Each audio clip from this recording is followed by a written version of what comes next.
tell me guys, have you ever seen a Grave Ward kill without a fire weapon, without relying on critical hits, that killed Grave Ward this ridiculously fast? I don't think so.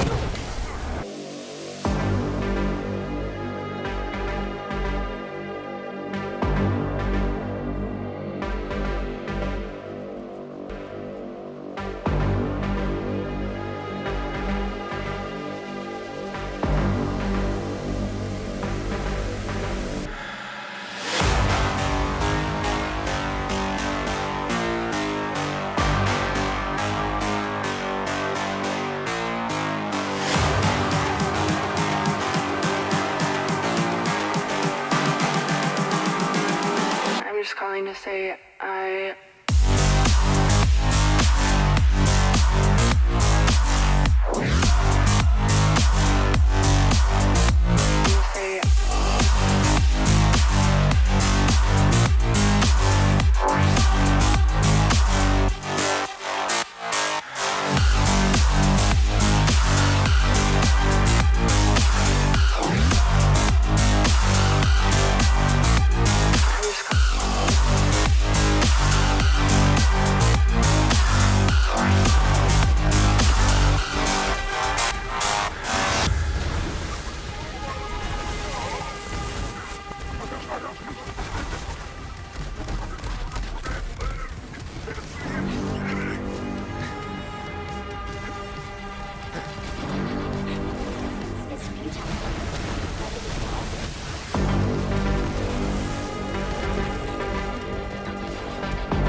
calling to say I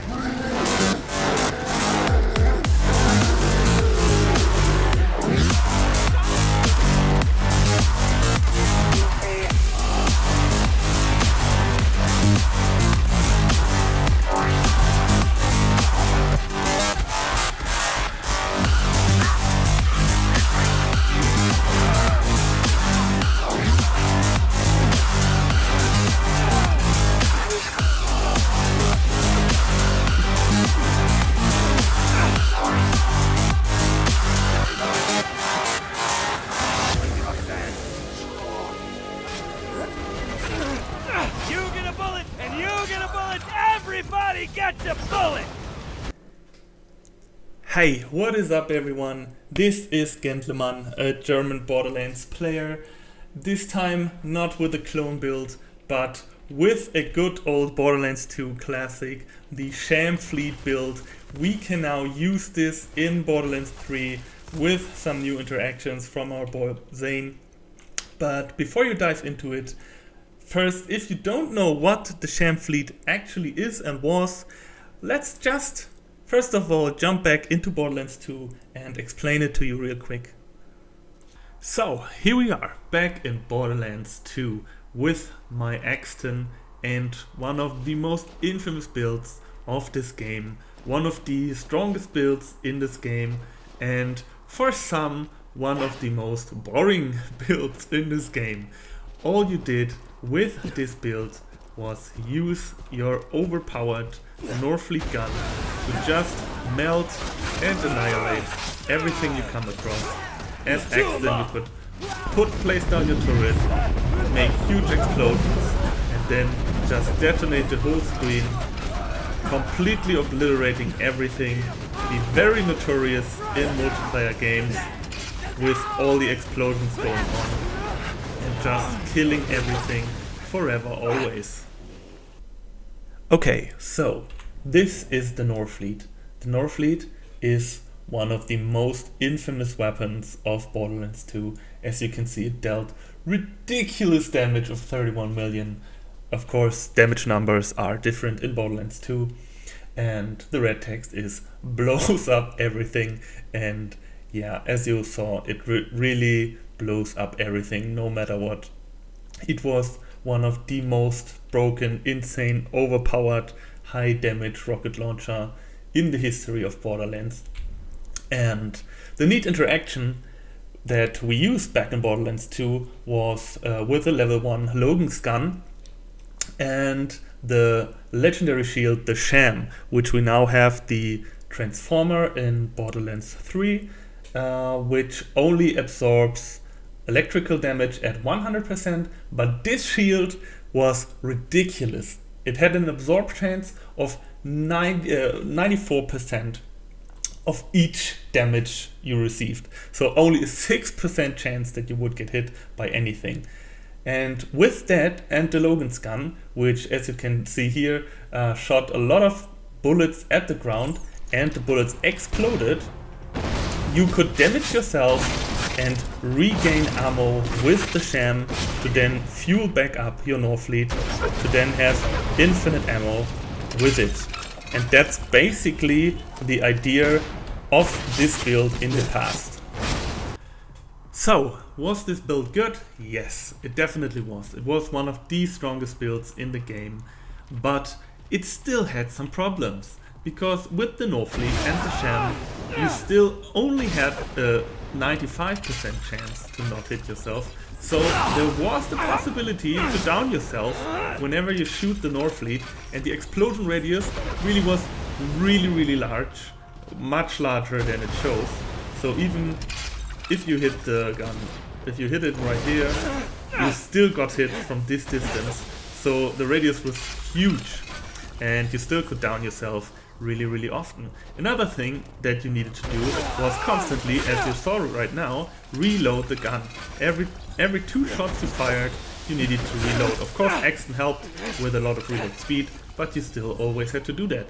And when your ammo got low, you always needed to change to your Logan gun, shoot at the ground, to then slowly refill your launcher to then get back to full ammo. And yeah, so it wasn't perfect in Borderlands 2. So what if I would tell you that in Borderlands 3 right now we can have back our beloved or hated Chamfleet build from Borderlands 2 in Borderlands 3 on our main boy ZANE with the patch, with the changes he got. It will bring all the tankiness, all the survivability that the Chamfleet had, and not only that, it will remove the need to ever reload your gun, it will remove the need to ever change your weapon again, and you will never have to worry for a second that you will down yourself, because this build is completely immune to your self damage. Not only that, you will constantly, as you see in the bottom right corner, refill your own ammo, never have to worry about downing yourself, never have to worry about running out of ammo. And this is just ridiculous. So, what is it that you really need to make this build work? Well, you need to be at next level. You can get started at level 25 maybe if you really want to, but you definitely need a backburner and you need the Transformer shield. And that's basically all you need to get this build started. So, what are we doing in this build? There is a really nice new addition to the Duct Tape mod, which is not shown on the PC version, but one point in this will make you completely immune to your self-damage.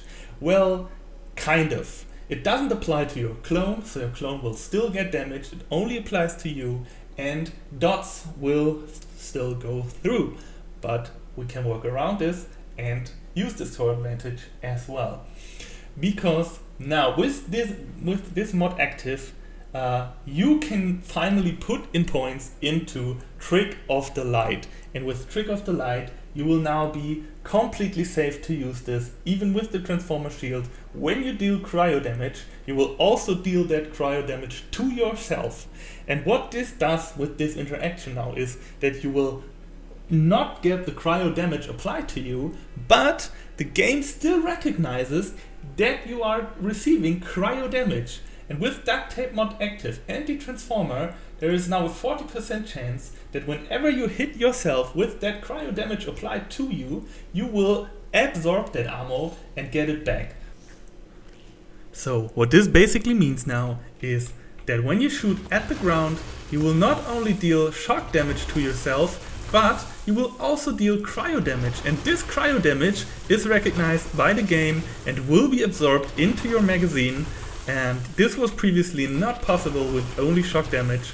But yeah, with these new interactions, the Backburner is basically Logan's gun as well, to refill all your rocket launcher ammo, and turning this gun into the Norfleet and the Logan's gun at the same time.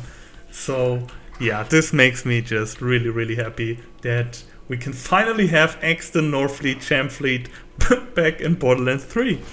Then, what and how do we deal damage? We deal damage with the new tree that we got with the new Season Pass 2.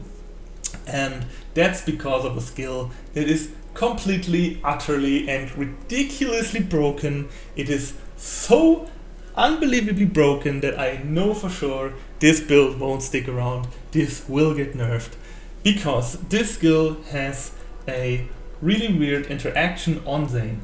You see, it's a kill skill, and for normal kill skills you always see that this effect stacks twice, this effect stacks twice. Basically all the effects, the kill skills on ZANE, always stack twice. But what's different about Commitment is that this scales infinitely.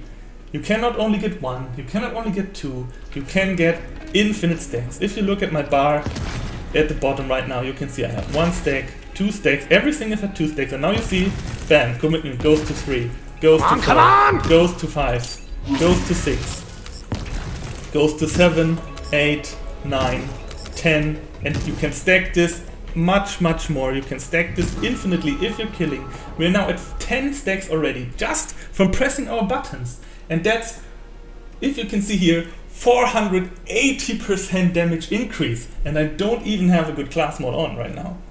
So what this means is you get ridiculous amount of damage. You get ridiculous amount of damage. You can now shoot while sprinting, which is a godsend to this build because you're really slow when holding a rocket launcher.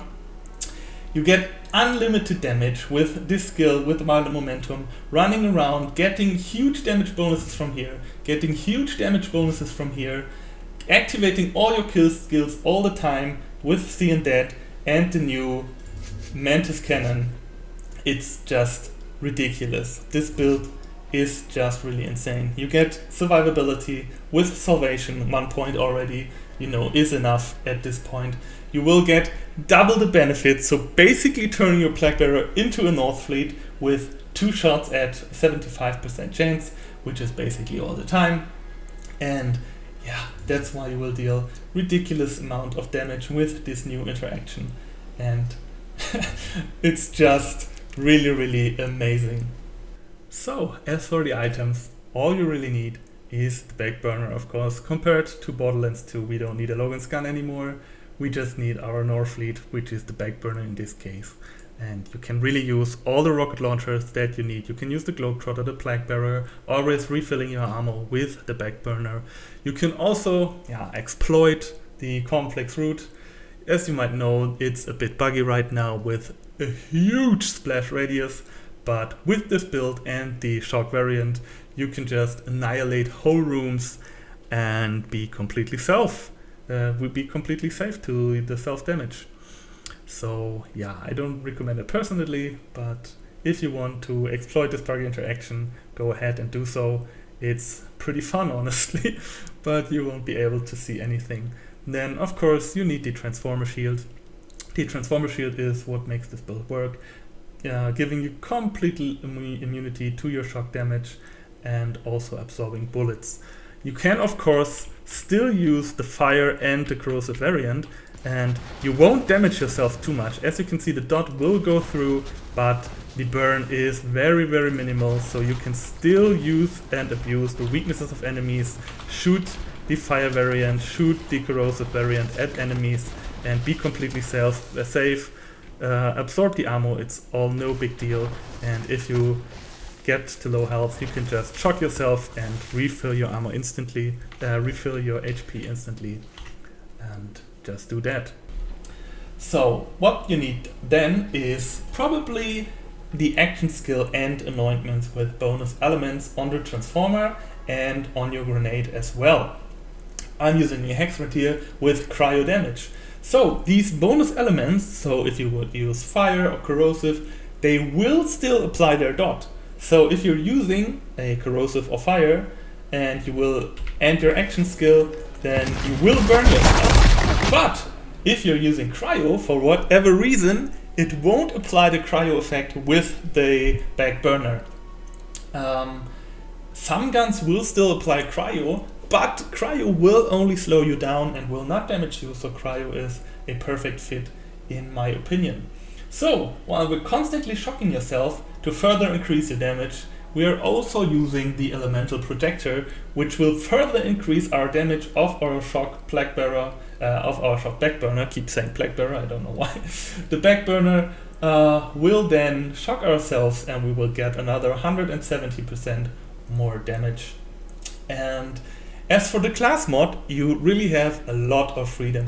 I'm using the new spy class mod right here. I don't have a perfect one so far because I don't really enjoy arms race all too much, but I still managed to get a pretty good one here with heavy weapon damage, splash damage radius, which I think is the most important part you want to get on your class mod.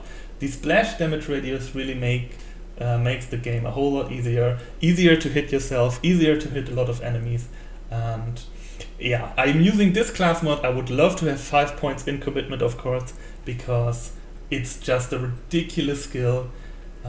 Maybe I will farm for it a little later. But honestly, you can use whatever you want. You can even use the Shockerator. Whenever you use your Mantis Cannon, you will then also trigger a little Nova around you, freezing enemies, which is also pretty nice. You can, of course, still use Seeing Dead if you want to boost your clone's damage as well.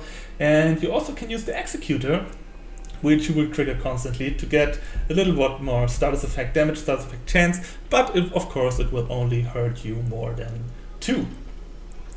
But you can also have 2 more points or 5 more points if you want into the double shot, so that you will maybe have 100% or even 150% chance to really turn this into a Norfleet with free projectiles sometimes.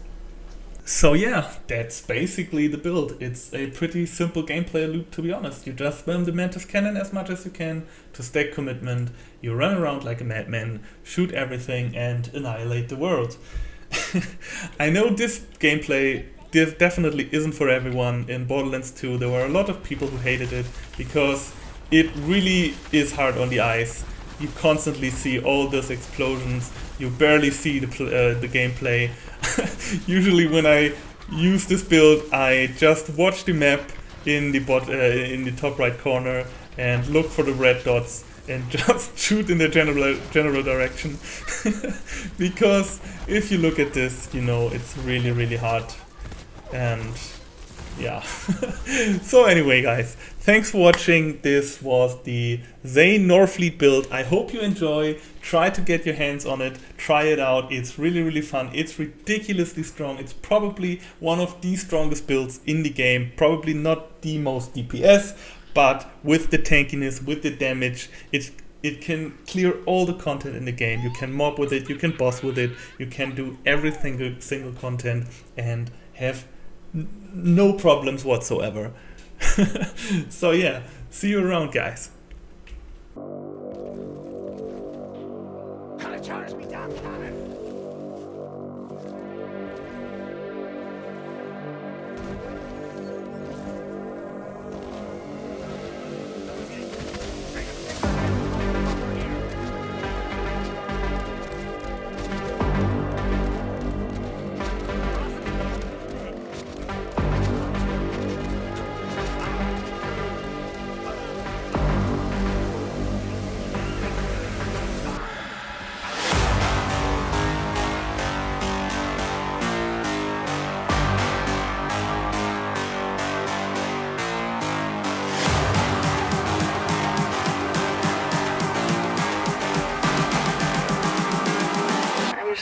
say I